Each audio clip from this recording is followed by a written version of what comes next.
Olá, eu sou Gabriela Martins, sou psicóloga e hoje esse vídeo ele vai para os pais, você que tem criança, que tem adolescente em casa. Essa pandemia, ela pegou a todos nós de surpresa.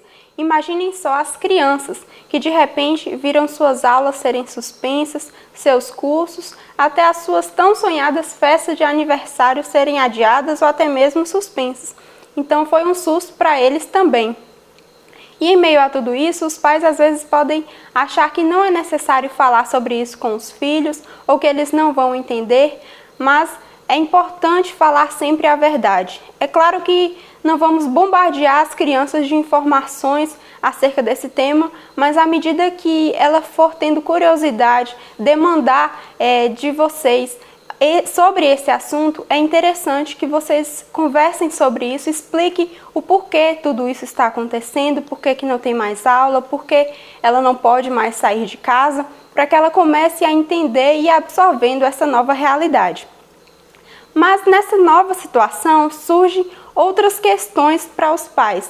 Então a criança ela tem agora uma nova rotina, uma nova forma de estudar, novos hábitos, e os pais às vezes podem se sentir um pouco perdidos em relação a tudo isso, não é verdade? Então como lidar com tudo isso? O que fazer? Foi pensando nisso que pensamos nesse vídeo para compartilhar com vocês algumas dicas de como lidar com tudo isso, de como aprender um pouco sobre esse assunto. Então o primeiro ponto é em relação à ansiedade infantil, né? Os pais, vocês conhecem os filhos, vocês sabem como eles são. E existem dois tipos de ansiedade. Uma é a ansiedade que é natural, que é normal, é quando existe um evento específico, está se aproximando uma data específica, um objetivo específico e gera aquela ansiedade que logo passa. Mas existe um outro tipo de ansiedade, que é a ansiedade que não é tão passageira assim. Então, vai chegar um momento em que ela vai se tornar permanente. E a criança, ela não consegue expressar isso simplesmente pela fala. Então, normalmente as crianças elas expressam suas emoções muitas vezes através dos comportamentos. Então, a criança ela fica mais agitada, ela fica mais irritada, mais agressiva, ou o contrário, talvez ela fica mais retraída, mais calada. Então, tudo isso é sinal. Então, você que é pai, você pode começar a perceber, será que a criança está apresentando alguns medos ou até sintomas físicos, né? Tem crianças que sentem falta de ar, palpitação, então tudo isso é sinal. E a família, ela tem um papel fundamental no sentido de identificar essas questões para poder ajudar a criança.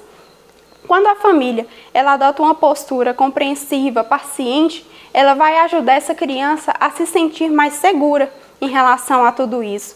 E quando acontece o contrário, a família ela começa a ser muito rígida, por exemplo, a criança está muito agitada em casa e a família começa a brigar muito, colocar muito de castigo, isso vai gerar um ciclo, onde a criança ela está tentando expressar alguma coisa e os pais, a família, ela não consegue identificar o que é isso e gera um ciclo que vai gerar um problema ainda maior. Então é importante que haja essa compreensão. Então é importante também que a criança ela seja ouvida, converse com a criança sobre o que está acontecendo. Talvez ela está assim porque ela está sentindo saudade da escola, sentindo falta dos colegas, dos amigos e não sabe falar muito bem sobre isso e expressa em suas atitudes, em seus comportamentos, enfim. Um outro ponto que eu gostaria de colocar é em relação ao desempenho escolar. Então é natural que nesse período aí, com as novas formas de estudo, tudo fique um pouco diferente. Então a criança ela vai estudar menos tempo e vai estar com mais tempo livre em casa. E é natural que isso gere uma preocupação na família em relação ao desempenho escolar desse filho. Mas o que eu gostaria de pontuar é que essa atenção ela não esteja exclusivamente a esse desempenho. Existem outras questões que precisam ser dadas importância tanto quanto isso. Quando eu digo outras questões, eu digo em relação a outras conquistas, outras habilidades que as crianças estão desenvolvendo. Então, se os pais eles ficam focados apenas na escola, no desempenho escolar, e essa criança, não adianta essa criança desenvolver grande número de notas boas e ela não saber lidar com suas emoções, ela não saber lidar com suas frustrações. Então é importante que haja esse equilíbrio. E o terceiro ponto é em relação às críticas, né? Que pode gerar aí um grau de ansiedade também na criança.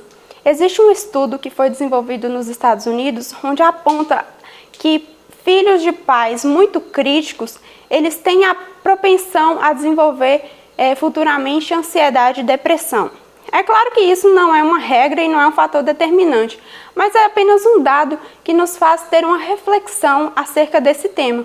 Então, um ambiente onde a criança é muito restrita, é muito rígido, isso vai estabelecer uma relação limitada dessa criança com o mundo exterior. Então, isso posteriormente pode ser que seja fator desencadeante aí de uma ansiedade, de um processo depressivo. Então, a família ela tem papel fundamental nesse sentido, de estar atenta, de estar buscando ajuda. Mas, por outro lado, é importante deixar claro para a família de que a criança, em comparação com um adulto, é um ser muito mais resiliente, né? Então, a criança ela tem muito mais facilidade de passar por situações difíceis e se recuperar delas. Então, você que é pai está muito preocupado como que seu filho vai passar por esse período, como que ele está lidando com tudo isso. Esse dado é importante. Então, lembre-se das crianças são resilientes, se você dá a elas uma estrutura mínima de condições para que ela possa enfrentar tudo isso, ela vai saber passar por tudo isso e integrar toda essa experiência como parte de sua história. Então é muito importante apenas que os pais estejam atentos para poder ajudar, certo? Então espero que tenha ajudado. Um grande abraço.